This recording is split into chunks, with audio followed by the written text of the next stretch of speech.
Cada año en marzo hay un evento en la capital que se llama Mextrópoli. Es el evento más importante de arquitectura y urbanismo. Y en este caso, Mextrópoli, pues evidentemente se vio alterado, como todo en esta ciudad, por el sismo de septiembre. ¿En qué afectó o cómo modificó la programación original de Mextrópoli? Se lo preguntamos a su director y fundador, Miquel Adrià, quien nos acompaña esta noche. Bienvenido, Miquel. Hola, Héctor. Un gusto estar aquí contigo. Pues ya hacía yo la introducción, Miquel. ¿Cómo fue esto? Pues mira, el Festival de Arquitectura y Ciudad de Mextrópoli, fundamentalmente desde que iniciamos ya hace 5 años, trata de celebrar la ciudad. Lo que proponemos es abrir una ventana para ver, para disfrutar esa ciudad extraordinaria en la que vivimos y sobre todo para entender el fenómeno de las ciudades, el lugar en el que hemos decidido vivir y vivir cada vez más gente, en un mundo que ya deja de ser un mundo de países y pasa a ser de nuevo, casi como en esa Grecia clásica, un mundo de ciudades. Uno de los temas centrales, obviamente, a la hora de pensar la ciudad, de imaginar cómo tiene que ser la ciudad del futuro, es conocer las experiencias de los mejores actores, los mejores arquitectos, urbanistas, gestores, alcaldes de distintas ciudades, para conocer estas experiencias y incorporarlas en nuestra reflexión sobre la ciudad.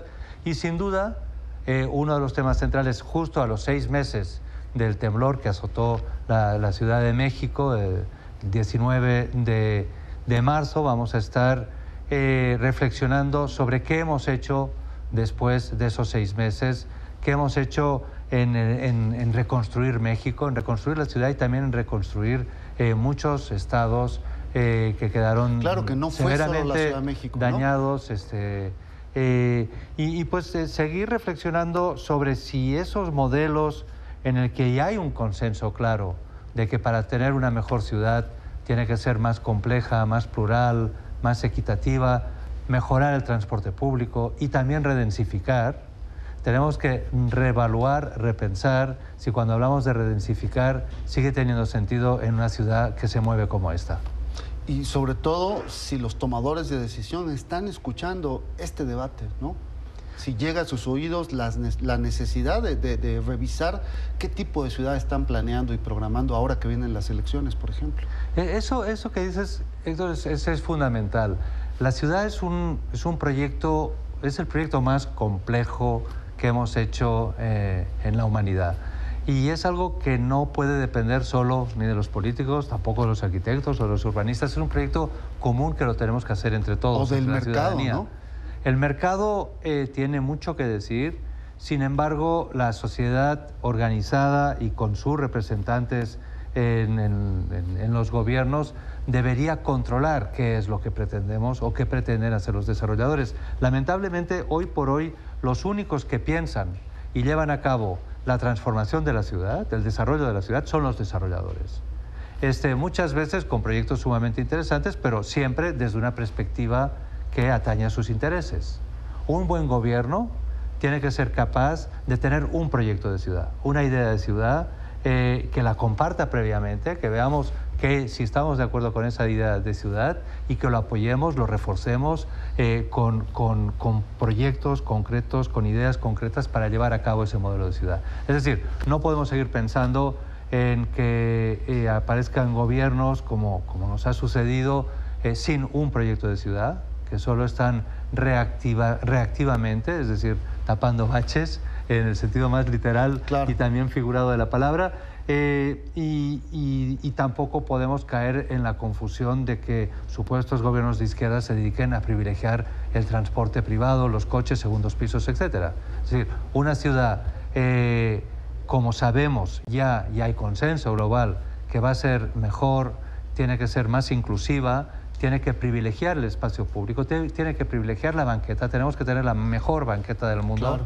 para tener la mejor ciudad. Bueno, ya sabemos ahora, gracias a estos datos que arrojó la encuesta Origen Destino, que el 30% de los viajes, no solo aquí, sino en toda la zona metropolitana, se hacen a pie. Sí, ese es un dato muy interesante. También, ahora que hablas también de Origen Destino, tenemos que pensar no solo desde la Ciudad de México, sino desde la metrópolis en la que vivimos.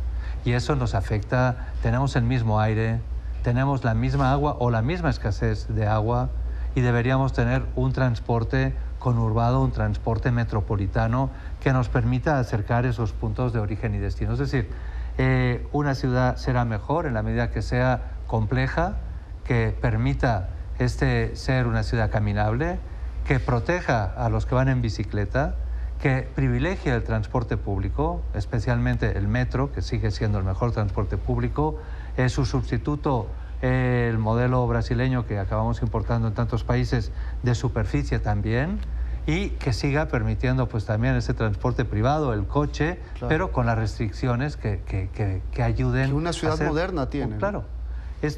Todo eso sabemos que así la ciudad va a ser mejor. Lo que importa es que se tomen las medidas en los tiempos y con las inversiones necesarias para hacerla viable. Miquel, y cuéntanos un poco del programa de Mextrópoli, de esta edición de Mextrópoli. ¿Qué viene? ¿Qué se va a discutir? Y si hay algunos nombres que nos puedas adelantar entre los invitados. Sí, mira, el programa tiene más de 100 actividades. Entre ellas vamos a tener más de 20 conferencias, por ejemplo, entre los arquitectos, el último premio Pritzker del 2017, los de RCR, un colectivo catalán que va a estar con nosotros, arquitectos destacadísimos como Valerio Ollati, como la arquitecta francesa Emmanuelle Gautrin, y otros, tanto Go Hasegawa de Japón, y otros tantos que de algún modo con su trabajo están entendiendo que ese modelo del siglo pasado, de Star Architects, que con sus objetos más o menos icónicos respondían al despilfarro de un modelo de ciudad y un modelo de sociedad que ya no tiene sentido ahora. Ellos están proponiendo desde esta perspectiva contemporánea, desde esta perspectiva de siglo XXI, arquitectos y arquitectas, gestores de la ciudad, proponen las ideas más contemporáneas para darle vuelta. Pues, junto con esas conferencias vamos a tener mesas de diálogo para abordar temas de reconstruir México, claro. Sin duda fundamental. Vamos a tener rutas por la ciudad, vamos a tener unas exposiciones extraordinarias. Sí, siempre es un gozo, Mextrópoli. Y sobre todo gozar el espacio público con los pabellones que van a ocupar la Alameda y zonas aledañas, para disfrutar de esa ciudad extraordinaria. Pues si usted nos está escuchando y no se le antoja ir, bueno, se me haría muy raro. Así que del 17 al 20 de marzo en la Ciudad de México. Muchas gracias, Miquel Adrián. Muchas gracias a ti. Buenas noches. Buenas noches.